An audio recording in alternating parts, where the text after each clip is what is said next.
semuanya, ketemu lagi dengan saya Nurul Mutmainah.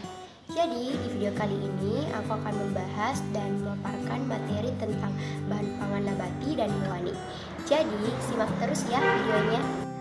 Bahan pangan nabati dan hewani. Apa sih yang dimaksud dengan bahan pangan?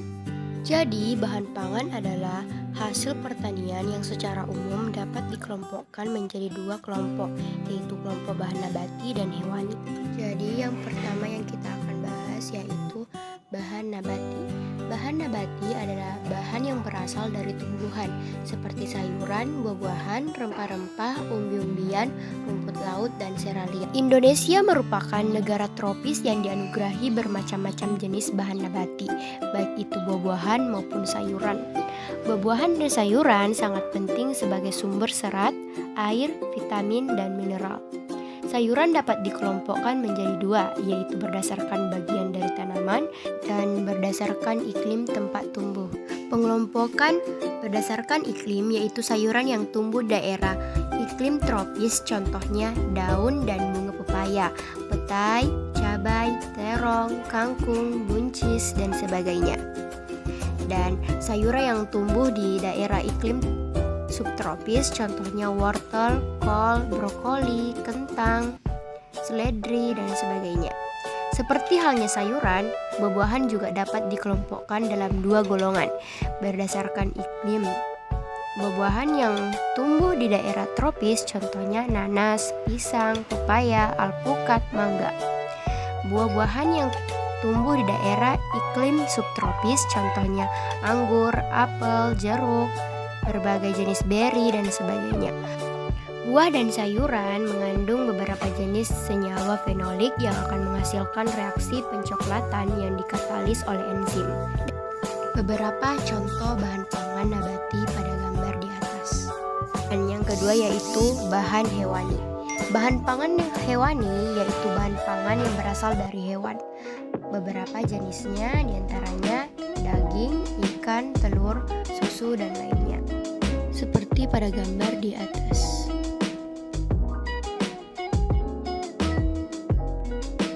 Yang pertama yaitu daging. Beberapa jenis hewan yang dikenal sebagai penghasil daging konsumsi meliputi sapi, kerbau, kambing, domba, kelinci, rusa, bebek, dan sebagainya. Daging secara umum sangat baik sebagai sumber protein, asam amino esensial, lemak, mineral, dan vitamin. Selanjutnya, ikan. Ikan dapat dikelompokkan berdasarkan tempat hidup atau habitatnya, yaitu ikan laut, ikan darat, dan ikan migrasi.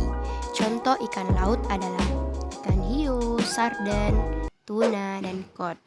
Ikan darat contohnya ikan gurame, mujair, mas, lele, dan nila. Ikan migrasi adalah golongan ikan yang hidup di laut tetapi bertelur di sungai-sungai. Contoh ikan salmon dan salem. Berikutnya telur. Telur adalah makanan yang sangat populer karena bergizi tinggi dan dapat diolah menjadi berbagai masakan.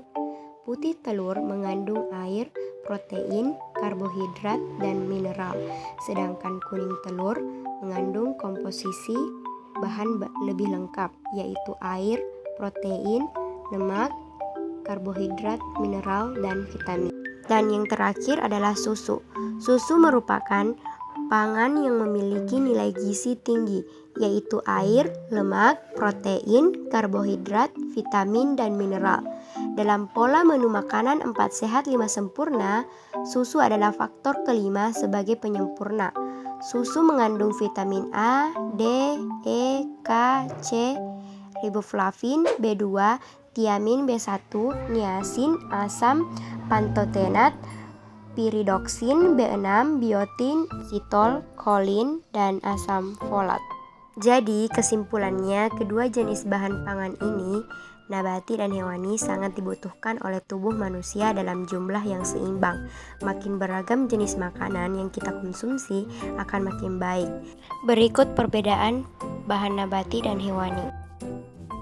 Itulah tadi materi yang saya bahas tentang bahan pangan nabati dan hewani.